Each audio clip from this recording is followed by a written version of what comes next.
All right, today's the gas exchange lecture. And we'll start off with, this is gas exchange basically. The first idea here is, in the gas phase, the concentration of a gas is given by its partial pressure.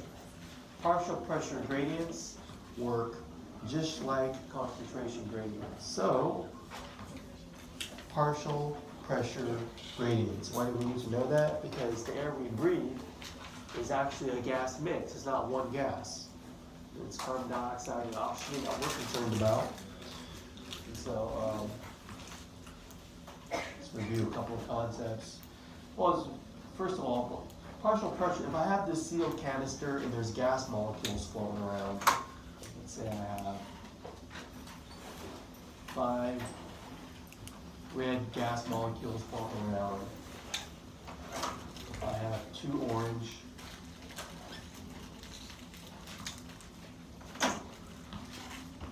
And 2 green.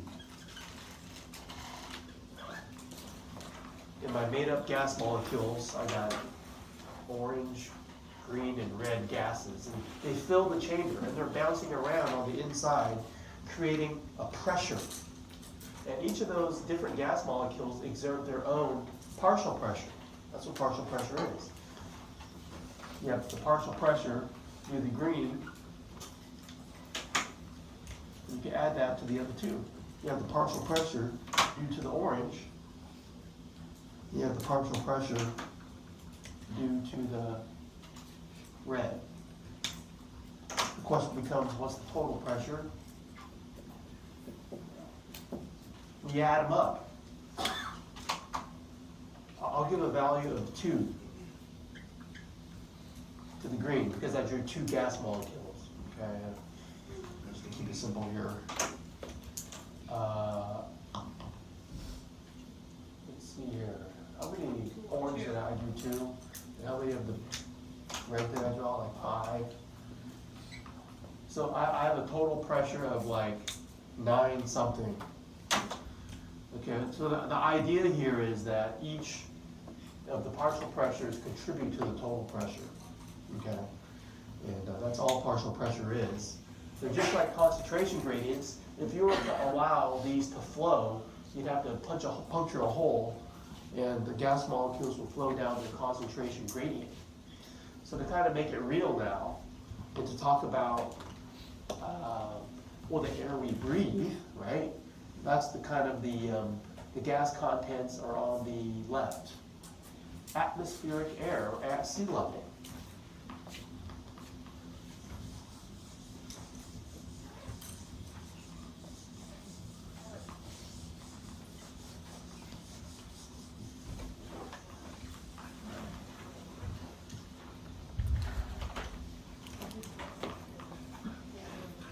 So imagine the atmosphere is like a column of air.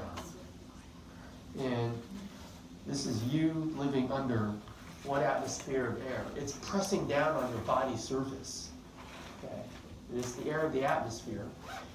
And if you look at the content, it's mostly nitrogen, oxygen, just a bit of CO2 and water vapor in it. That's 100% of what you got. And you can break it down into the partial pressures there, and they still use the millimeters of mercury. But just to simplify it, the air you breathe is about 79-21% nitrogen, oxygen. So it's something like 79%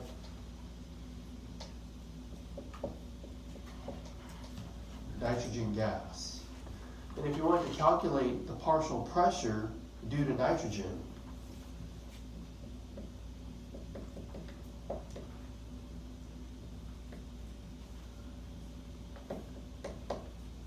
all you have to do is, well, the first thing you got to know is the 100% is the total atmospheric pressure of the 760 millimeters of mercury, right?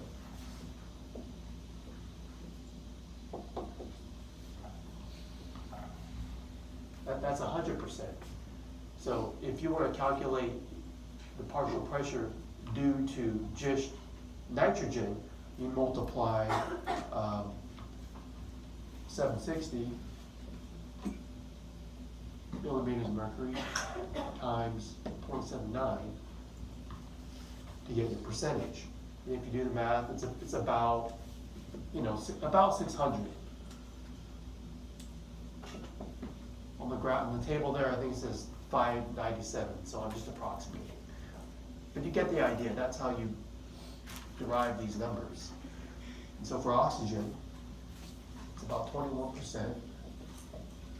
So to get the partial pressure, you just kind of multiply by 0.21 times 760.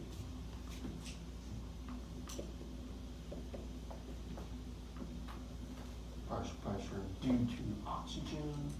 So you do 760 millimeters of mercury times 0.21. That'll give you a partial pressure of about 160.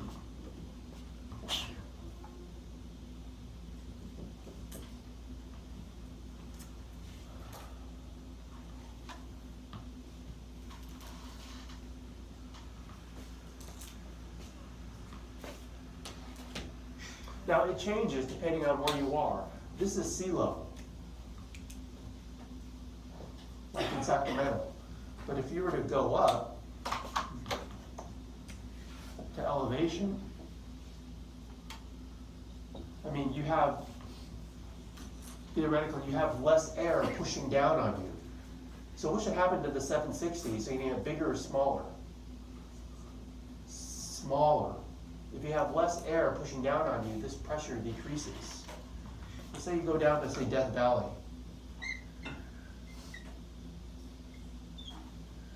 Now you're like down there. What's going to happen to the 760? Is it going to increase or decrease? It's going to increase. Maybe in Death Valley it's 770.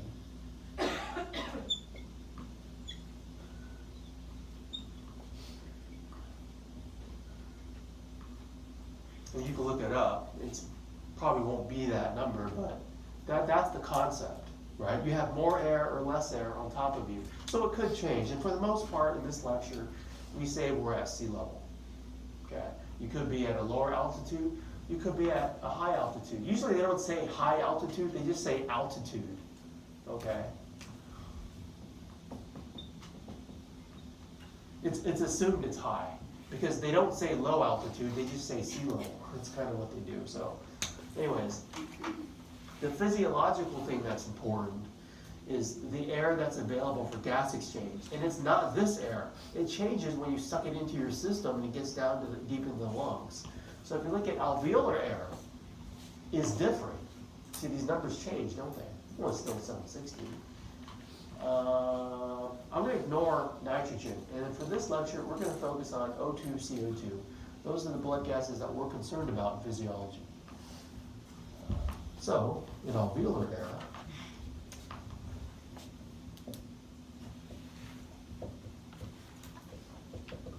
it's like you breathe in air, you have inspired air, this air that we're talking about, you breathe it in, but the numbers change so that when you get to the alveolar spaces, you've got a PO2, I think they say it's like 104,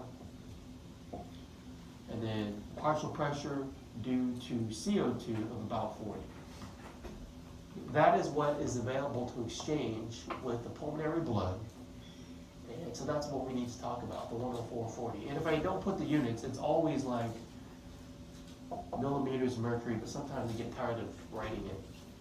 So millimeters of mercury, unless I say different, yeah.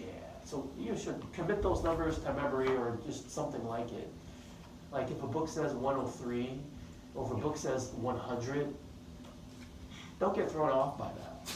Okay, sometimes students do, and you get mad at me for it. I don't know why. It's like, you changed the numbers. We're allowed to do that. You know, people are different. But the idea is ballpark it. It's about 104/40.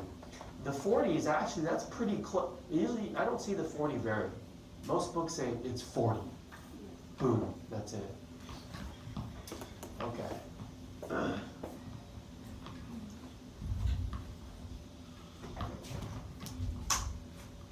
All right, so this is internal and external respiration. This is gas exchange at the lung and also at the peripheral tissue.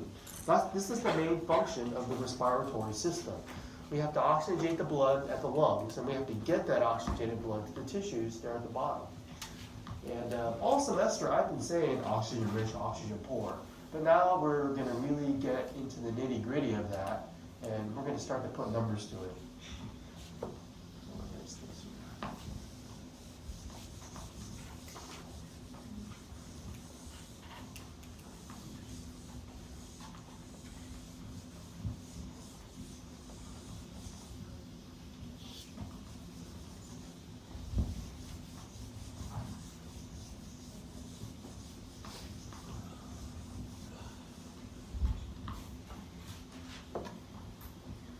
So it looks like we have alveolar air here.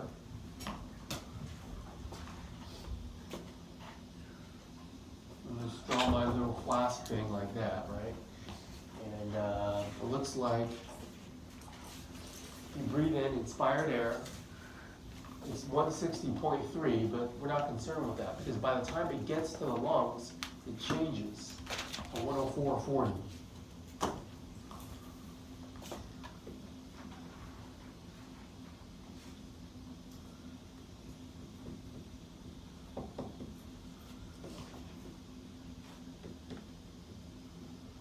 It changes because it's mixing with the air that was in the conducting airways from the previous breath, so there's some dilution there. There's also, you expose the air to a lot of water vapor, so that kind of changes things too.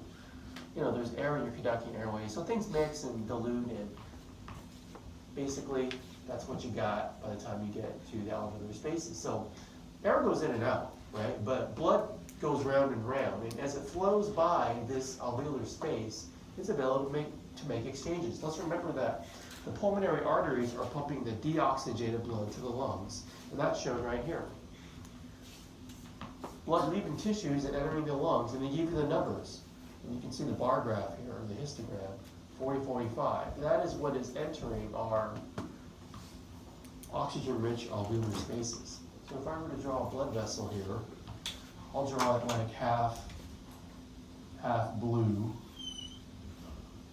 and half red.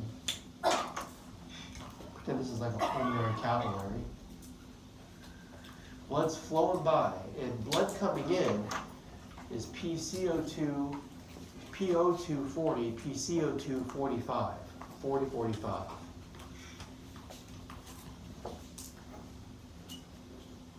PO2 40,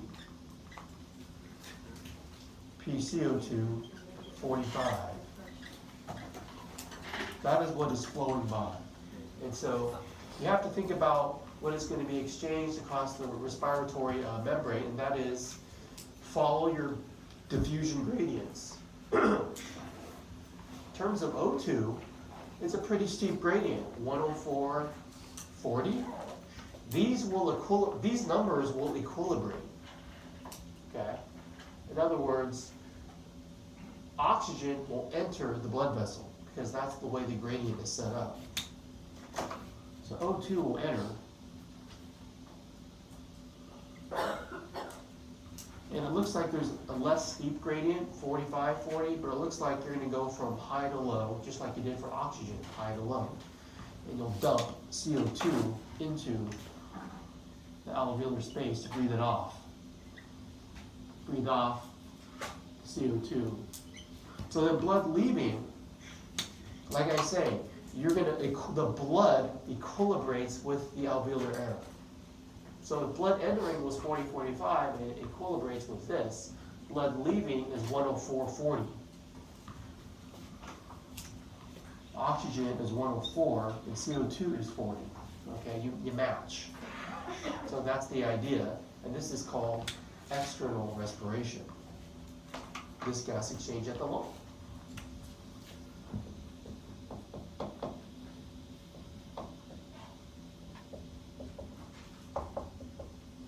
It's the job of the circulatory system to get this to the peripheral tissues. Say over here, draw a few cells. These are peripheral tissues.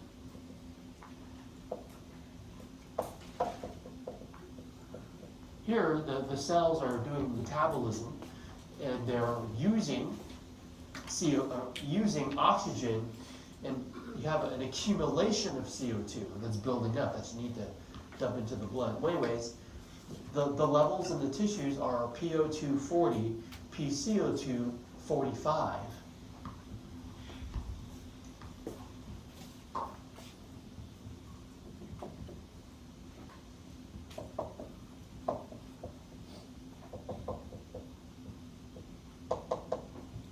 And so then a systemic capillary comes along.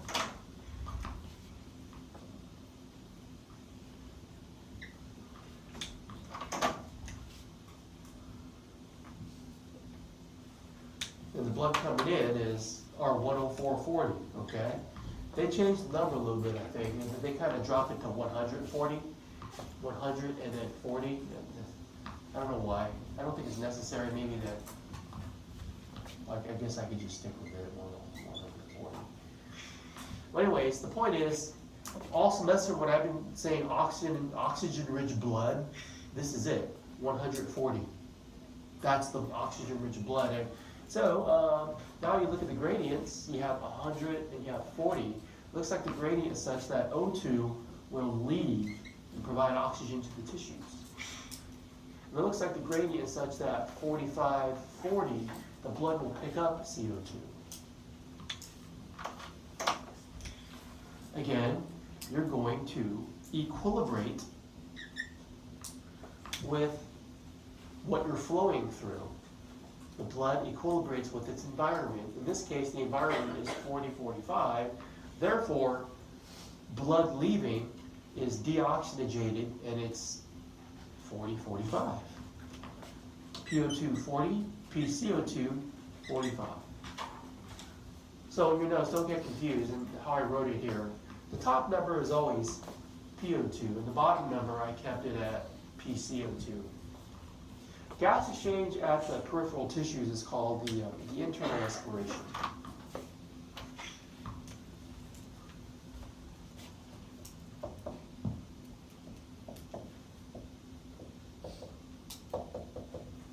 So the take-home message here is the blood equilibrates with the environment, whether it's the tissues or the lungs. So what do you do with this blood? This deoxygenated blood? Well, this is venous blood, and you studied that. It's returned to the heart, right? Which one, right or left? This blood, does it go back to the right heart or to the left heart? You should know that. The right heart, very good. And it's the right ventricle that pumps it to the lungs, right? That's what we learned before. And that's what's shown in the figure. So on this figure, like at the end of the board there, this is the deoxygenated blood that's returned to the right heart, and it's pumped to the lungs and, recirculate. Okay, I put a little inset here to remind me to teach you what the function of FRC is, because I didn't mention it before. This will become more clear when we do spirometry on Wednesday. Okay, FRC. Students are familiar, not just students, everyone's familiar with breathing, right? When you measure it in a spirogram, it's this middle part. It's a very small volume of air that you bring in and out of your lungs with normal, quiet breathing. What you may not think about is all the air that's already in your lungs. Okay? Because let's remember that your lungs are not collapsed. They're actually being held out by the chest wall, right? So they already have a lot of air in it. With each breath in and breath out, you're only adding and subtracting a small percentage of what's already there. FRC is the functional residual capacity, and I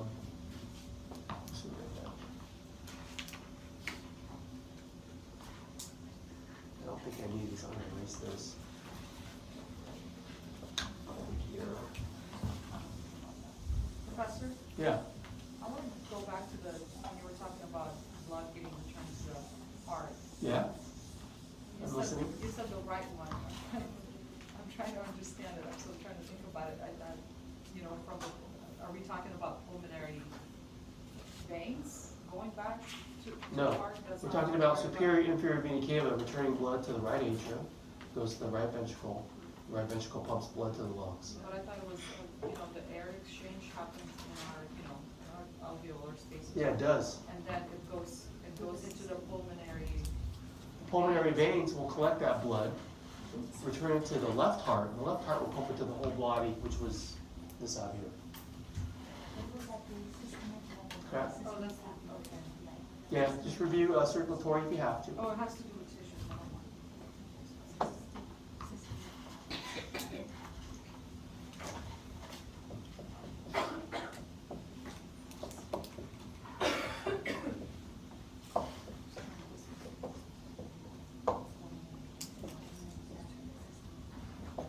FRC is the functional residual capacity in the lungs. To be strict, to define it, it's the air in the lungs at the end of a normal breath. The volume of air in the lungs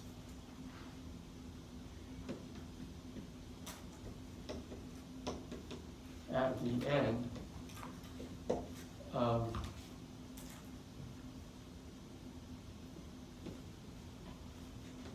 the normal, expiration, exhalation, expiration. It's about 2.4 liters of air on average. So think about it, breathe in, breathe out normally. At that point, there's 2.5 liters of air in your lungs, okay? Because when you breathe out, you're at the bottom of this edge here. You still have a lot of air in your lungs, which you can gasp out.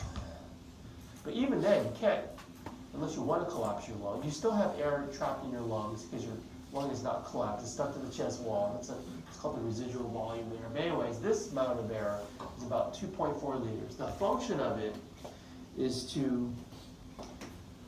it provides, FRC is a buffer against large fluctuations in blood gases. It's 2.4 liters, FRC. The function of it is, it functions as a buffer.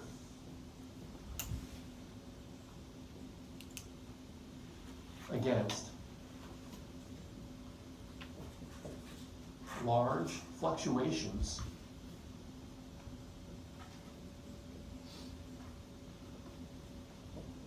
in the blood gases.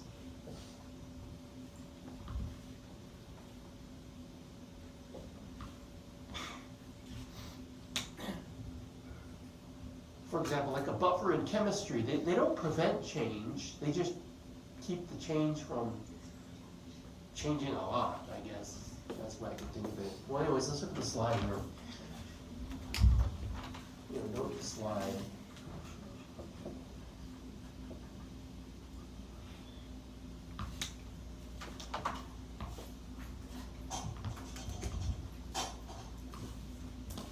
Because this is too much to write on the board, I want you to know it.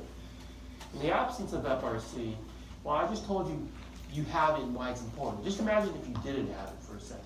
In the absence of FRC, which isn't true, but if it were absent, there would be fluctuations of O2, CO2 during tidal volume, with inspiration and expiration, in alveolar air and in pulmonary blood. So your blood gases would just fluctuate. That's terrible. You really don't want to do that. You want steady state blood gases. So with FRC, know these 4 points, okay? During inspiration, FRC buffers a big increase in O2 in pulmonary blood. Because it's when you breathe in that you're getting the fresh air to the alveolar spaces. But FRC is like a mixing chamber. It kind of buffers a big jump in O2 while you're breathing in. Also, during inspiration, FRC provides a reservoir for CO2 mixing. So therefore, you can still deliver the CO2 to the alveolus during a breath in. Because of all this air there, even though you're breathing in, the CO2 from the blood can still enter the alveolar spaces even though you're breathing in. okay, because this FRC is there, it can still enter the blood. It's kind of counterintuitive, but this is happening. And it's the same reasoning during your breath out. During expiration, FRC buffers a big decrease in CO2 in pulmonary blood. And also during expiration, FRC provides an O2 rich reservoir, so you can still deliver O2 from alveolus to pulmonary blood during a breath out. So even though you're breathing out, O2 is still entering the blood. So therefore the result is this kind of steady state 104/40, or whatever the book says. You get steady state blood gases.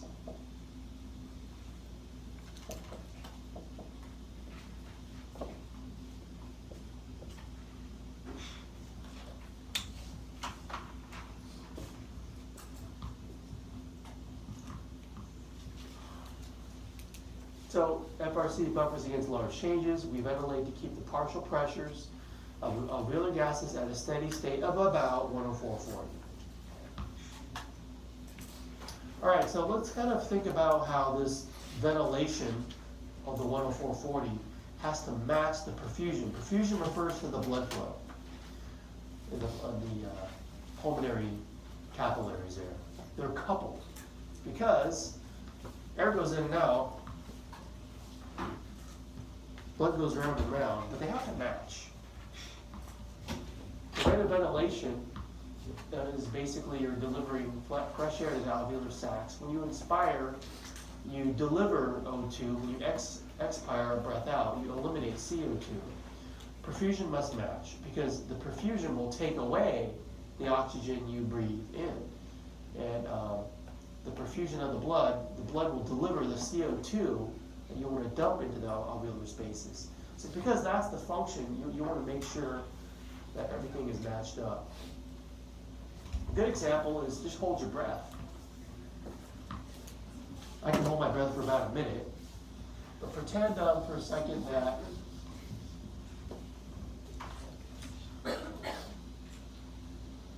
you put a stopper on this. It's completely sealed. You're holding your breath, but blood continues to go round and round. You're not stopping your blood from circulating when you hold your breath for a minute. What happens here? This alveolar space, it's 104/40, blood leaving is 104/40, but very quickly, can't you see that eventually the alveolar air will equilibrate with that? Because you're not bringing fresh air in. Blood keeps coming by, these numbers will eventually change to 40, 45. So then pretty much blood leaving will be 40, 45. Very quickly, in about a second, really, if you don't continually ventilate with fresh air. Okay, so that's an extreme example. Hold your breath.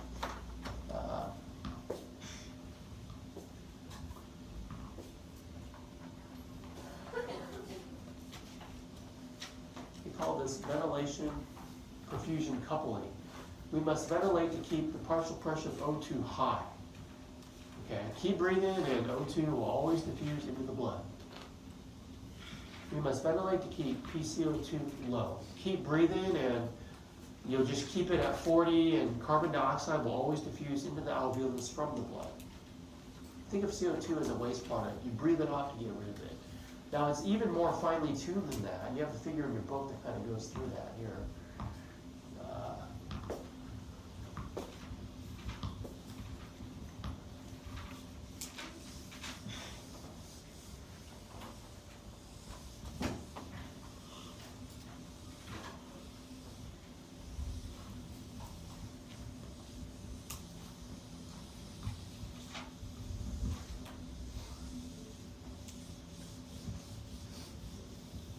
Keep in mind, the function of this is gas exchange. That's the function. So, if that's the function, this makes sense. On the first, well, on the left there, they're saying that ventilation is less than perfusion. Okay, let's think about that. So you're over-ventilating, under-perfused.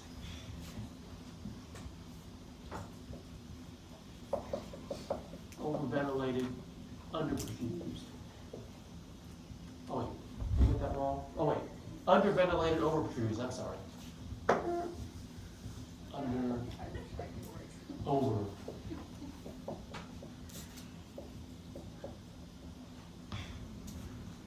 For whatever reason, those alveolar spaces aren't getting enough fresh air, and you're making too much blood flow around that alveolar space. Okay, so what they try to show you is, this is a mismatch. It's like there's not enough oxygen to take away.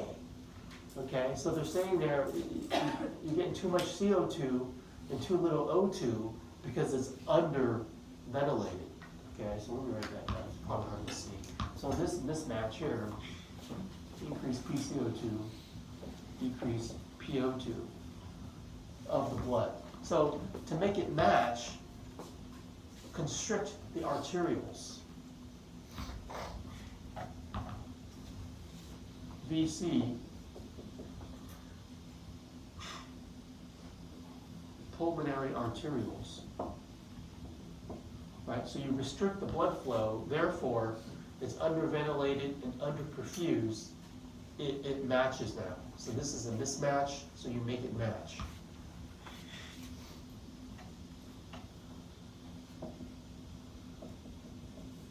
Underventilated, underperfused. All right, the second example is the inverse. Just flip it. Overventilated, underperfused.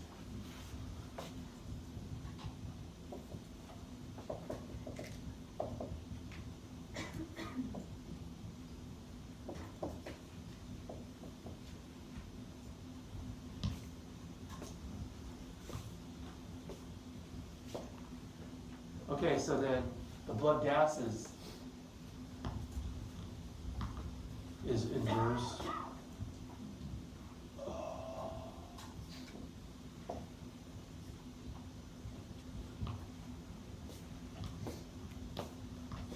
And it says that this is way too much oxygen. It auto-regulates the arterial diameter to dilate to match it. Okay. So vasodilation,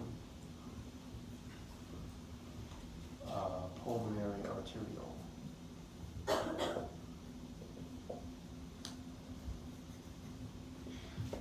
So now it's over.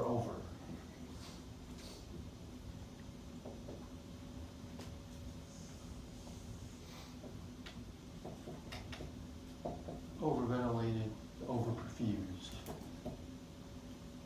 So the system matches, and this might be kind of counterintuitive, because what I taught you before, it's not what I'm teaching you now. Before, what I taught you is if tissues become hypoxic, not enough O2, you dilate. This is the reverse, because the function is gas exchange here. Here, if you have plenty of oxygen, you constrict, but now you dilate, so you can match it. So the key here is match it so you can perform your function better.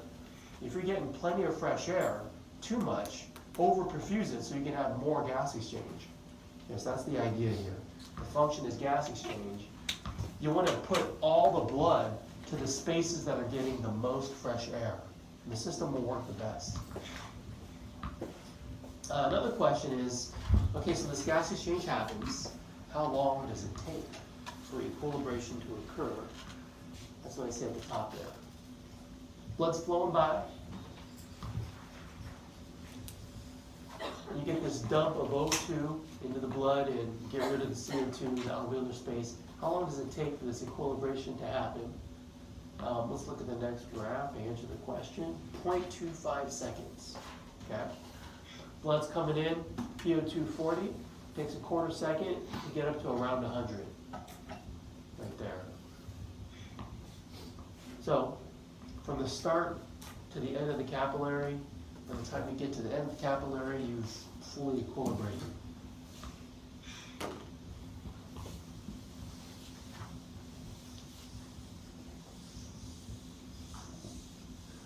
What I don't like about this figure is there are two blood gases that exchange, but this only shows one. What's the other one?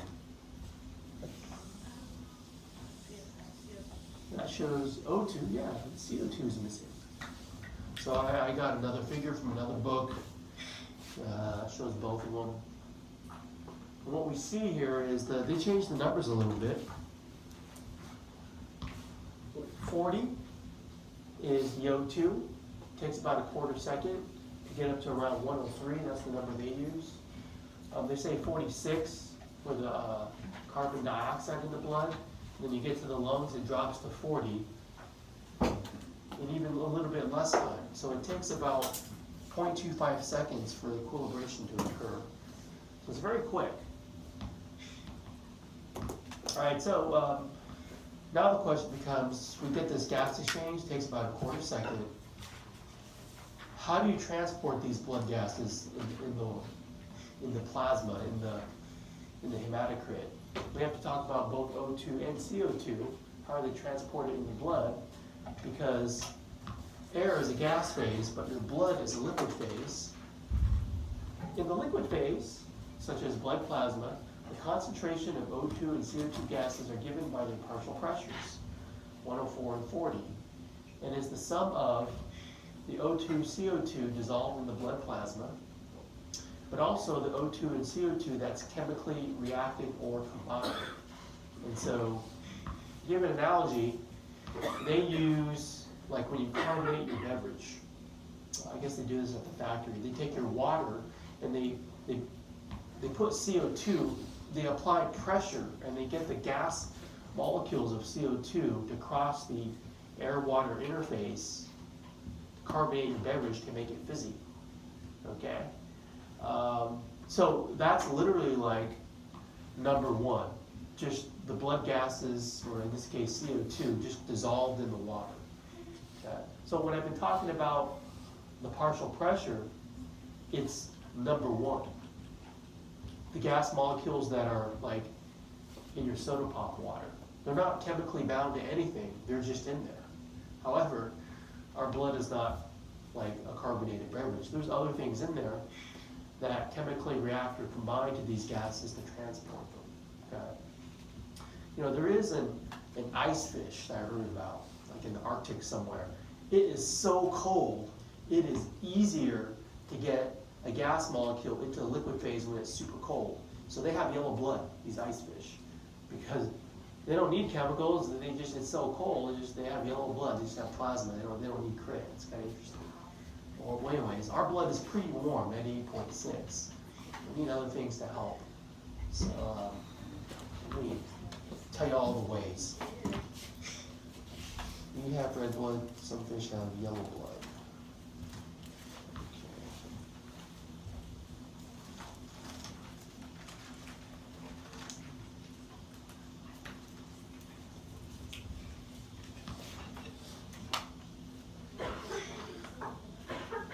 All right, let's talk about the arterial blood, the O2 content.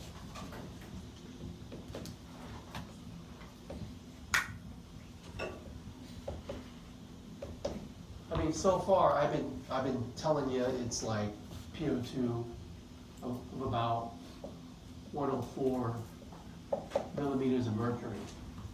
Okay, that's really, honestly, it's a very small percentage. Most of the blood carries the oxygen that is bound to hemoglobin. So let me give you another figure here. 100%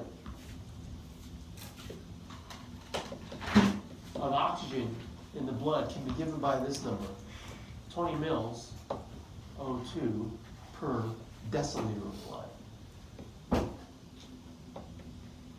That 20 mils represents 100%, and there's two basic ways you get O2 in the blood. One is just dissolved. That's our PO2.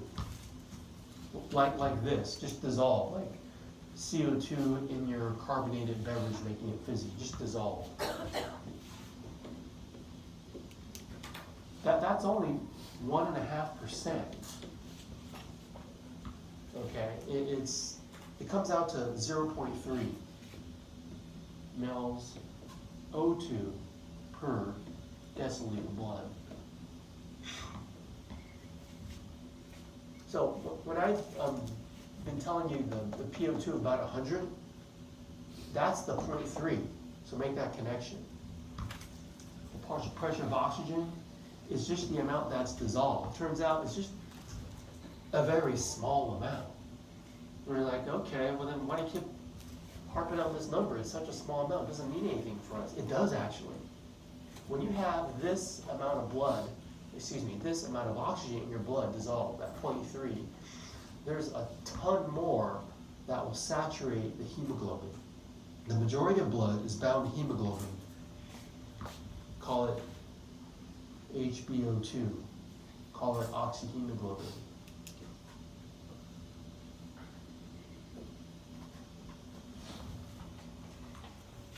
It represents 98.5% of the oxygen that's transported, this HbO2. And basically, it's the rest. It's like 19.7.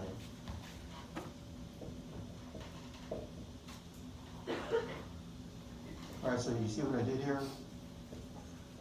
I told you what 100% is, and I broke it down. 100% is 20.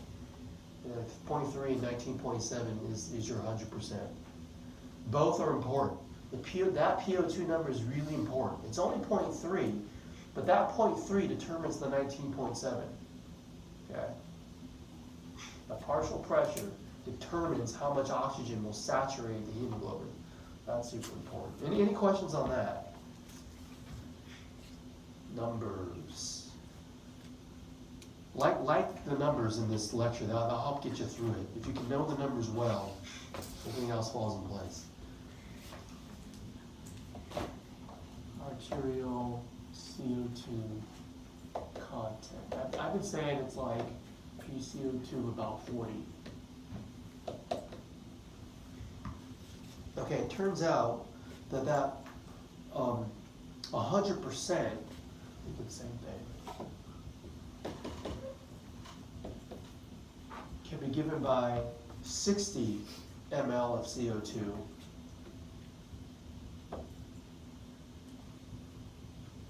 per deciliter of blood. And again, that PCO2 is a small portion. Remember, the partial pressure of CO2 is the part that's just dissolved.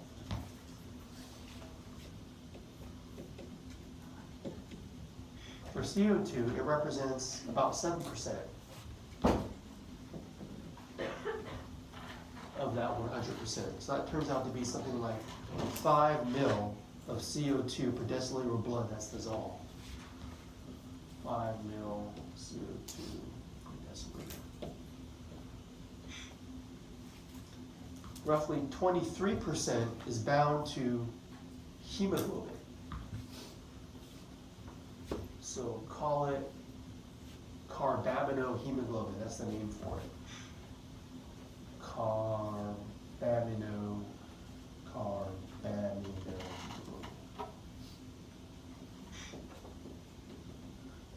That's HbCO2. The amount of CO2 that's bound to hemoglobin, and it's about 23% of all the CO2 that circulates in the blood. And well, it turns out to be about 15 ml of CO2, carbamino, 15 ml per deciliter of blood.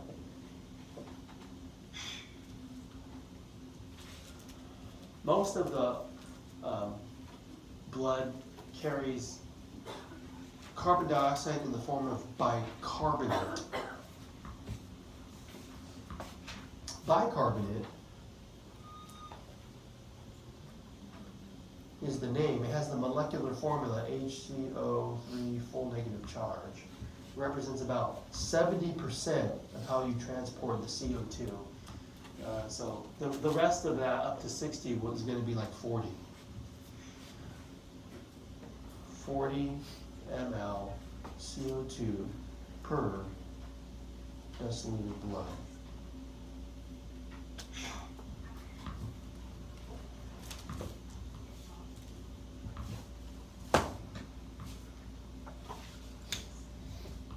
So on the slide there, some of the O2, CO2 is just dissolved That's our partial pressure thing, the amount that's dissolved. But as you can see, there's other ways that we transport the blood gases.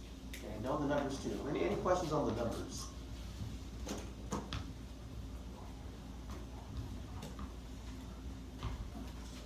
Well, all right. Oh, I'm sorry. Question? Yeah. How do you think of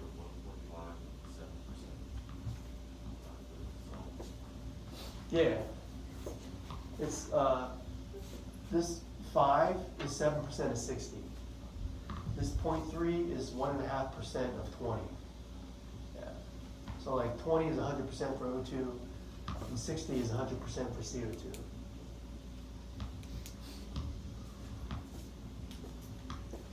Any other questions?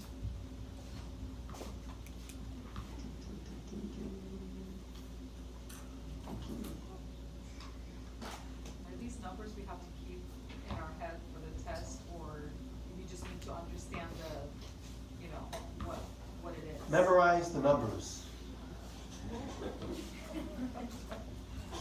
I think that's what you're asking. Huh?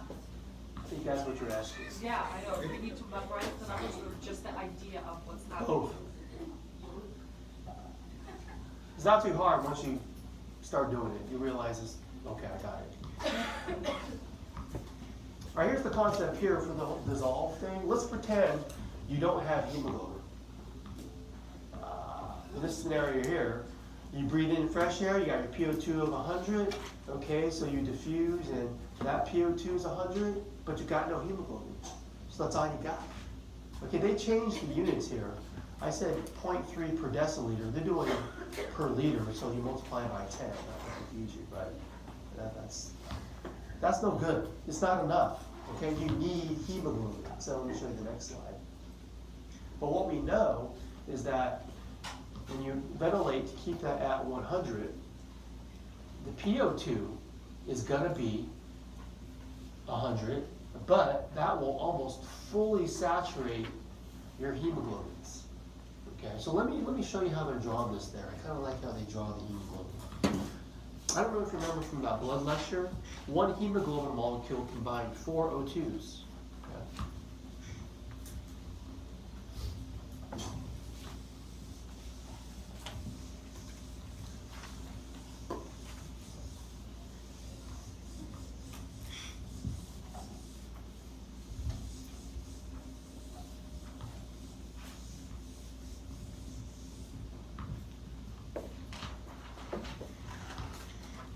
As I'm erasing all those numbers I told you to memorize, you should know that lecture exam 6 will be administered on proctorium. So I guess you don't have to memorize them because I will allow you to use your notes. It will be available on Friday because it's on the schedule for Friday, right? But because it's on proctorial, I'll let it be available all the way to next week, Tuesday. So you can memorize the numbers even though you don't have to. I think you should, because then that means you know it. If you're studying just to look it up, you're going to be very flustered on that test.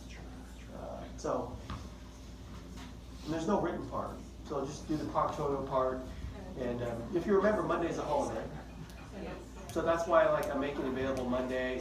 Tuesday we don't meet, so I said I'll just make it all the way to Tuesday of next week. I think that's the 13th of November, is that right? No class on Monday. Let me think about that.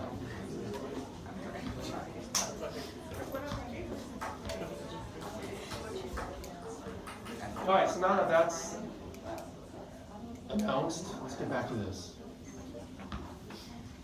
With hemoglobin, you saturate. They draw the hemoglobin like this, a 4 square.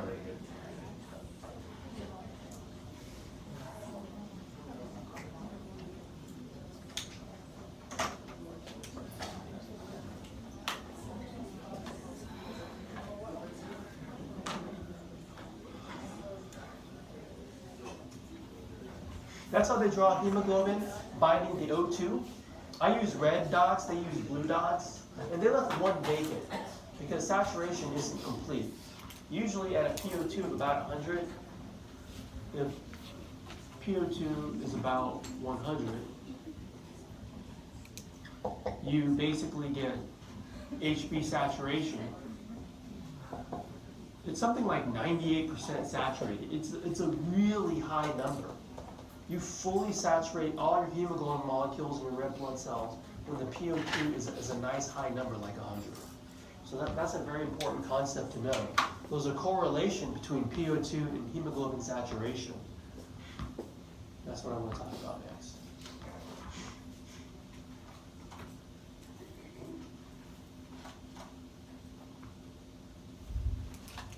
All right, so, yeah, we have oxygen transport in the blood by two mechanisms, dissolved and bound to hemoglobin, and that's the big one. We bind the oxygen to hemoglobin. The question becomes, well, okay, hemoglobin saturation of oxygen is the most important way to transport oxygen in the blood. It's about 98% of it. We want hemoglobin to be saturated. Saturated means completely bound with O2. Okay? The question is, what determines whether or not hemoglobin will bind oxygen? I've kind of already answered it. It's PO2. That has to be high. If PO2 is high, saturation will be high. That simply means if there's a lot of O2 in the blood, dissolved, a lot of O2 will be saturated to the hemoglobin. So, before I show you the next slide, let me just illustrate that.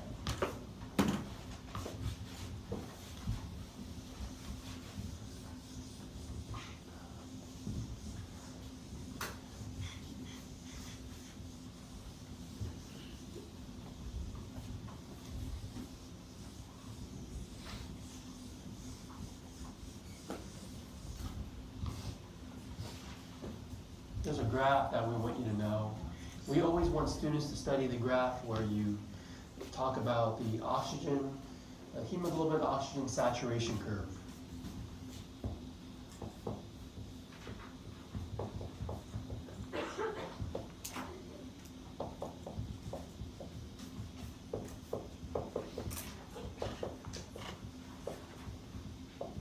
Where you talk about on the y-axis the percent of hemoglobin saturation, HbSAT. Now we plot it against the partial pressure of O2 on the x-axis.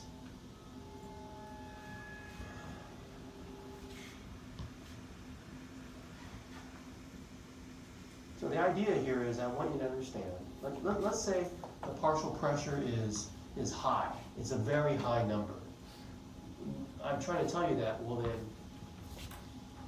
hemoglobin saturation will be high. It'll be nearly 100%. Put a little data point there. But let's walk it all the way to a low value. Let's say the partial pressure of O2 is low. Well, that means there's not a lot of oxygen around, so hemoglobin saturation will also be low.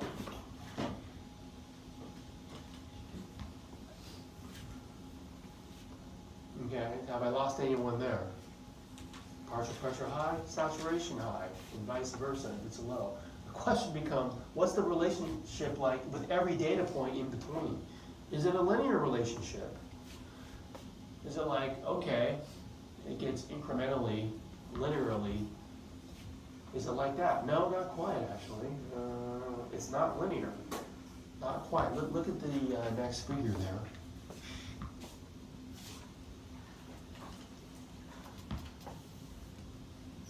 It looks like that. It's kind of S-shaped. So I'm going to erase this black line.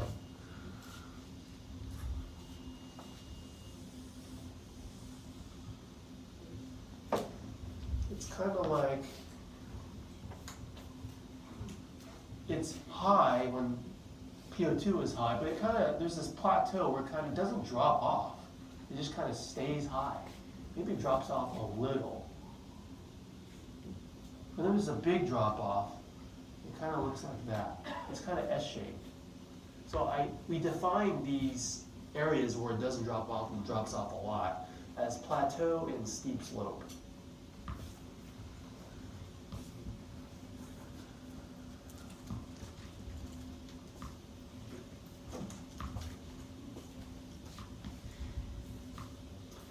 All right, so the plateau part of the curve, and when you think about it, this is really good for external respiration. Let me write that over here. Plateau. Good for external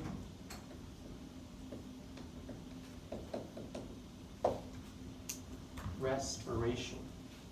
Let's remember that's gas exchange at the lung. So let me give you some numbers here.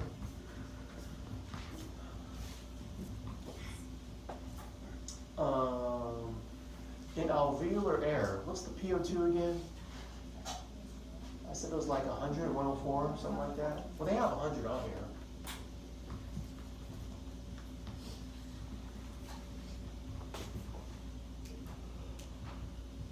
At PO2 of about 100, just look at the graph that they have on the table they have in the graph. At PO2 100, what's the percent of saturation? 97.5. Super saturated, that's good.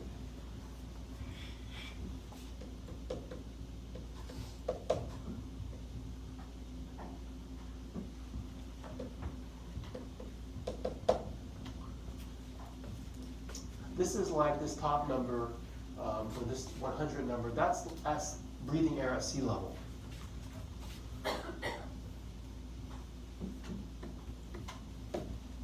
But if you go to elevation, maybe you're a mountain climber, go to 12,000 feet, PO2 is about 50. At a PO2 of about 50, you drop it by half. Saturation doesn't drop by half, it stays elevated at around 83.5.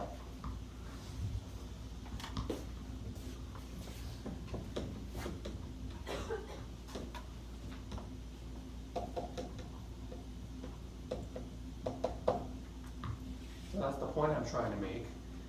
That's still pretty saturated. I mean, you might get altitude sickness, but you can recover from that. I mean, you're not going to die, but basically the point is, even at super high altitudes, hemoglobin has still a great ability to be saturated, even you're going at super high elevations, and the PO2 is dropping quite a bit.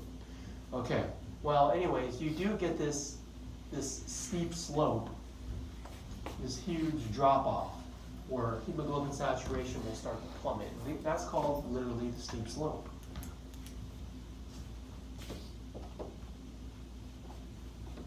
I called plateau being good for external respiration, but what's the other kind?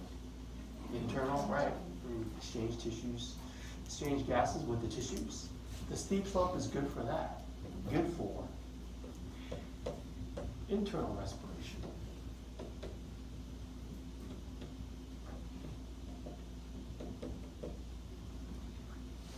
Whereas the plateau is good for oxygenating the blood, no matter where you are on planet Earth. Inside your body's tissues, the steep slope says it's really good at dropping off the O2, okay, at the tissues. So for example, in the condition of rest, the peripheral tissues PO2 might be something like 40.